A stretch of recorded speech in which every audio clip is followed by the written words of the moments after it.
Assalamualaikum warahmatullahi wabarakatuh. Perkenalkan, nama saya Anita Syakhiria, NPM 1911080802668. Saya dari BKPIE semester 3. Jadi dalam video ini dibuat untuk menyelesaikan tugas mata kuliah bimbingan konseling sosial.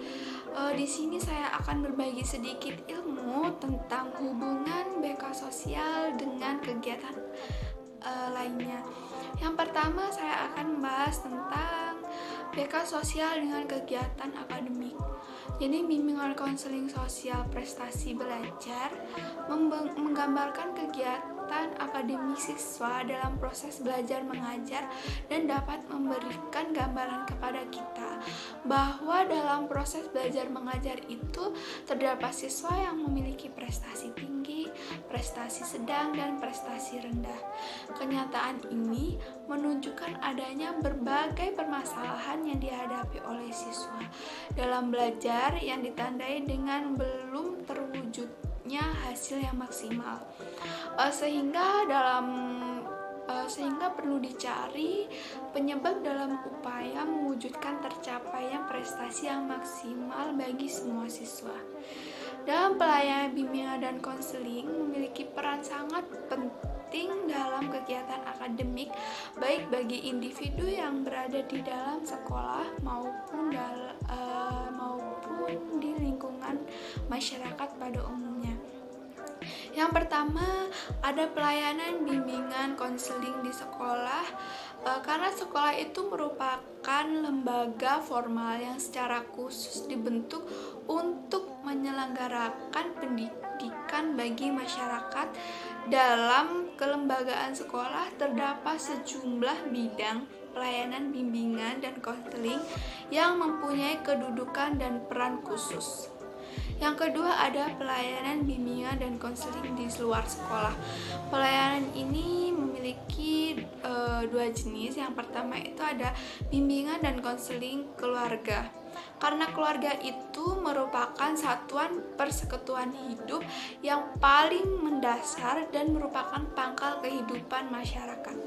Yang kedua itu adalah bimbingan dan konseling dalam lingkungan yang lebih luas permasalahannya yang dialami oleh masyarakat, tidak hanya terjadi di lingkungan sekolah saja dan lingkungan keluarga saja, melainkan juga di luar keduanya. Kedua, membahas tentang bimbingan konseling sosial dengan karir siswa. Jadi karena siswa itu sebagai makhluk sosial melakukan aktivitas belajar yang berlangsung di dalam lingkungan sekolah, keluarga, dan masyarakat. Di keluarga, setiap anak mendapatkan pendidikan keluarga dari orang tua berupa penanaman nilai-nilai agama, budi pekerti, dan kebiasaan hidup. Melalui proses interaksi antara orang tua dan anggota keluarga lainnya yang berlangsung sampai anak menuju kedewasaan. Di sekolah, anak juga belajar ilmu pengetahuan dan teknologi melalui interaksi dengan guru dan sumber belajar untuk mencapai tujuan belajar. Di sekolah merupakan lembaga karir atau career education yang bertugas mendidik anak untuk mencapai perkembangan potensi dalam suatu bidang karir atau pekerjaan profesi. Di sekolah, anak juga belajar dengan fasilitas guru dan sumber belajar untuk memilih jurusan, yaitu suatu proses pengembalian keputusan dalam memilih jurusan sebagai wujud pemilihan karir yang diinginkan dengan menggunakan pola demokrasi, permisif, otoriter, dan hasil pemilihan jurusan ini terarah pada suatu bidang karir dan pekerjaan atau profesi yang dibutuhkan dalam masyarakat. Yang ketiga, ada bimbingan konseling sosial dengan kehidupan keluarga. Karena lingkungan keluarga ini merupakan aspek yang pertama dan utama dalam mempengaruhi perkembangan anak.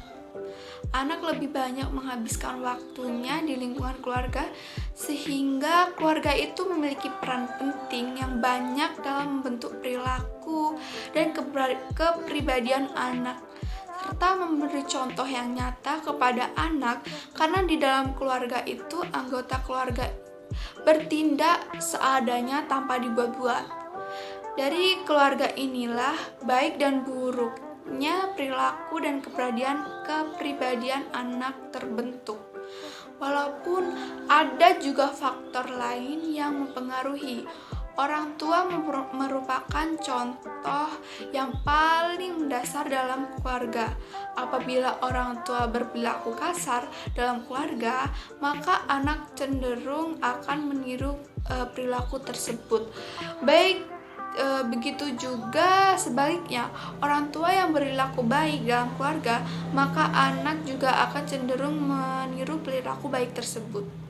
Dukungan sosial keluarga juga akan mempengaruhi kemantapan pengambilan keputusan karir siswa, yang dalam hal ini diwujudkan dalam pemilihan jurusan. Karena pengambilan keputusan ini akan mempengaruhi masa depan bagi individu, dukungan sosial dari keluarganya yang tinggi diduga akan meningkatkan kemantapan siswa dalam pengambilan keputusan karirnya. Orang yang mendapat dukungan sosial keluarga yang tinggi, maka akan banyak mendapat dukungan emosional, penghargaan, instrumental, dan informatif dari keluarga. Apabila dukungan emosional tinggi, individu akan merasa mendapatkan dorongan yang tinggi dari anggota keluarganya. Dan apabila penghargaan untuk individu itu besar, maka akan meningkatkan kepercayaan diri. Apabila individu itu memperoleh dukungan instrumental, akan merasa dirinya mendapat dukungan fasilitas yang memadai dari keluarga. Apabila individu ini memperoleh dukungan informatis yang banyak, maka individu ini akan merasa memperoleh perhatian dan pengetahuan. Hal tersebut akan mempengaruhi keyakinan dan kemampuan yang dimiliki individu tersebut menjadi lebih tinggi dan akan mempengaruhi kemantapan dalam pengambilan karir individu. Jadi itu tadi yang dapat saya sampaikan, kurang lebihnya saya mohon maaf. Semoga bermanfaat bagi kita semua. Saya tutup video ini. Wassalamualaikum warahmatullahi wabarakatuh. Terima kasih.